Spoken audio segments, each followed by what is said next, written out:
It's amazing how often the really juicy stories, the ones that make you go, wait, what? They're kind of hiding in plain sight. Yeah. Like something happens and on the surface it seems totally normal, but then you start digging Yeah, and you find this whole other layer, like there's this whole backstory going on. exactly. So that's what we're doing today. We're diving into this situation in Canada with electric vehicle rebates, specifically with Tesla. On the face of it, it just looks like Transport Canada's, looking into a few busy days at some dealerships. But when you start looking at the numbers, the sheer volume of what happened in those last few days of the rebate program, well, let's just say it raises some serious questions. Big time. So in this deep dive, we're using this Canadian investigation as a jumping off point, right? We're going to broaden it out and look at some of the bigger questions around Tesla's sales practices, how they recognize revenue, their accounting, the whole shebang. We've got a whole stack of articles and reports here, analyses that people have done over the years, and we're going to break it all down for you. Exactly. We want to make sure you understand what the concerns are, what the potential implications could be. And most importantly, we want you to be able to form your own informed opinion. All right, so let's start with what actually went down in Canada. January 2025. The Canadian government's IZEV program, this program that gives you 5,000 Canadian dollars off if you buy an electric vehicle, it was about to end. And in those final 3 days, 4 Tesla locations, just 4, claim to have sold 8,653 vehicles. Wow. Yeah, it's a staggering number. And get this, the total amount of rebate money that they applied for, over 43 million Canadian dollars. 43 million. 43.1 to be exact. And you know what? That was more than half of the entire remaining budget for the whole program. So basically in 3 days, just a handful of Tesla dealerships wiped out over half the money set aside to help people buy EVs across the entire country. That's exactly right. And when you see numbers like that, you got to wonder, is this legitimate? Or is something else going on here? And it's not just the money either, right? I mean, think about the logistics. Trying to deliver that many cars in just 3 days. It seems almost impossible. There was one report talking about a Tesla location in Quebec City that claimed to have delivered over 4,000 cars in a single weekend. 4,000 in a weekend. I mean, Yeah. even if you had that many cars just sitting around, which is already pretty unlikely. Right. You'd need a small army just to process the paperwork, do the inspections, all of that. Never mind actually getting those cars into the hands of customers. Which is why a lot of people are suggesting that these weren't really genuine customer sales. The Canadian Automobile Dealers Association, they came right out and accused Tesla of gaming the system. They basically said Tesla was pushing these cars through as sold, even if they didn't actually have a real buyer lined up. Just to grab those rebates before the program ended. Exactly. And think about all the people who missed out. There was something like 2,300 other EV buyers who were hoping to get that $5,000 rebate, and the money was just gone. Poof. Not to mention the other dealerships, the ones selling other brands of EVs, who were counting on those rebates being available. Now they're stuck waiting for the government to reimburse them, which who knows how long that'll take. So, not surprisingly, Transport Canada decided to take a closer look. They said those numbers were unacceptable, and they launched a full-blown audit. They basically want to know, did Tesla record all those sales properly? Were they actually delivering cars to real customers before the deadline? Or were they playing fast and loose with the rules just to get their hands on that rebate money? And what could happen to Tesla if the audit finds they were doing something shady? Well, they've already suspended any further rebate payments to Tesla, so that's a start. But it could go further. They could ban Tesla from participating in future incentive programs, which would be a pretty big blow. So that's the situation in Canada. But like we said at the top, this isn't necessarily an isolated incident. Tesla's end-of-quarter delivery pushes, those are pretty legendary, right? Oh yeah, every 3 months, it's like this mad dash to get as many cars out the door as humanly possible. And, on the one hand, I get it. They're a public company. They have to meet their targets, keep the investors happy.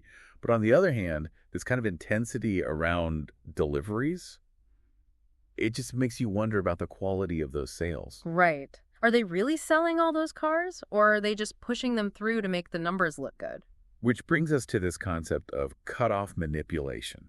What does that actually mean when we're talking about selling cars? It basically means messing with the timing of when you record a sale.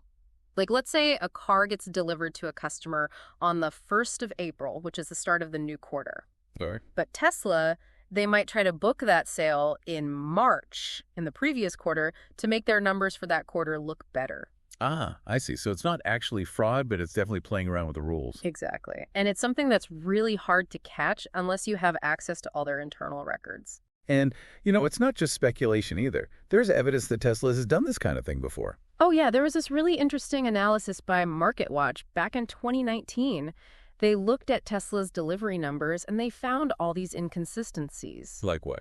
Well, for example, Tesla would announce these preliminary delivery figures right after the end of a quarter, to get the good news out there quickly. Sure. But then a few weeks later, when they filed their official reports with the SEC, those numbers would often be different, sometimes significantly different. Like they were revising their own numbers. Yeah, and not just by a few cars here or there. We're talking hundreds of vehicles sometimes. MarketWatch even found one example from 2018 where the total number of deliveries Tesla announced for the whole year was actually higher than the sum of all the quarterly numbers they'd reported previously. So their math didn't even add up. Exactly. And that raises some serious questions about their accounting practices, about how they track and report these crucial numbers.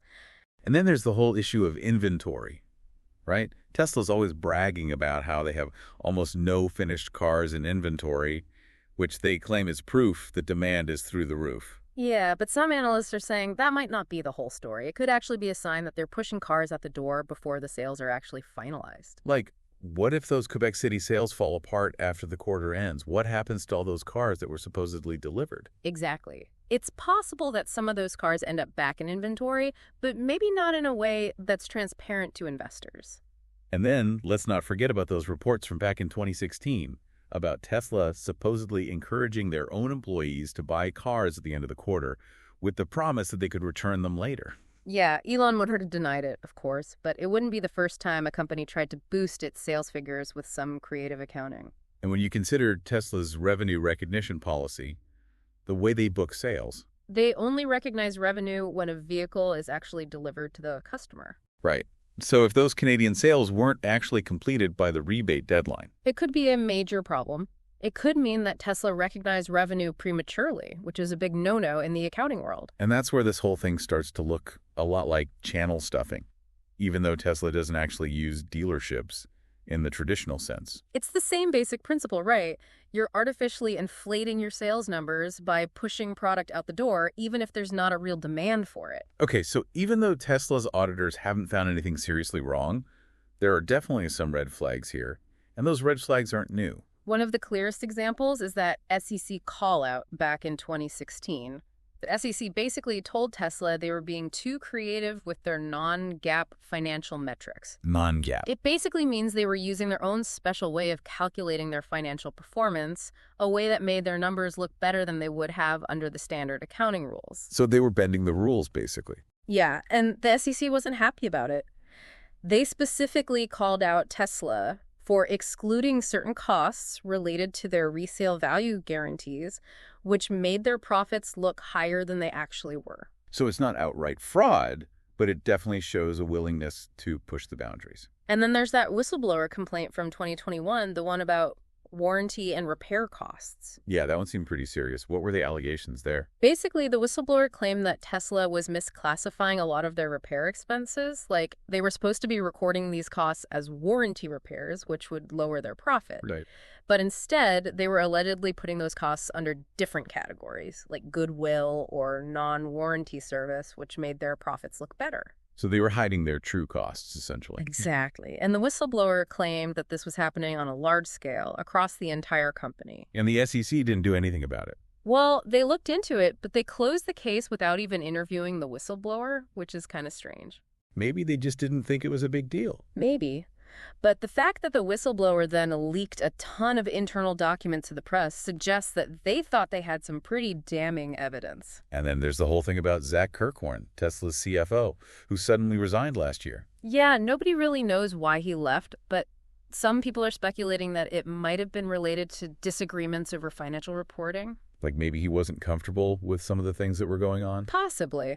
And then on top of all that, we have the ongoing criminal investigation by the DOJ into Tesla's marketing claims about autopilot and full self-driving. Oh yeah, it's a whole other can of worms. And let's not forget about that past SEC investigation into their solar panel division. It seems like Tesla has a real knack for attracting the attention of regulators. You could say that. It Yeah. seems like wherever they go, controversy follows. Okay, so it's pretty clear that this Canadian rebate thing isn't just a one-off. It fits into a much bigger pattern of questionable behavior going back years and spanning multiple countries.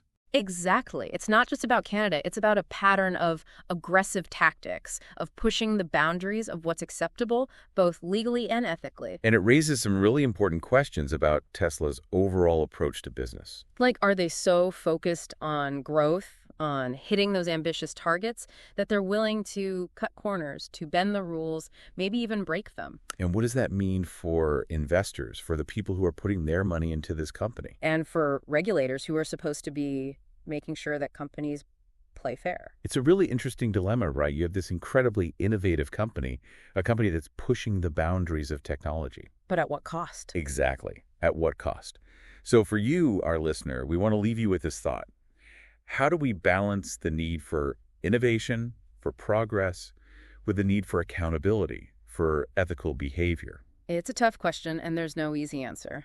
But it's a question we all need to be thinking about. Because the choices that companies like Tesla make today are going to shape the world we live in tomorrow. That's right. So let's all do our part to make sure that those choices are the right ones.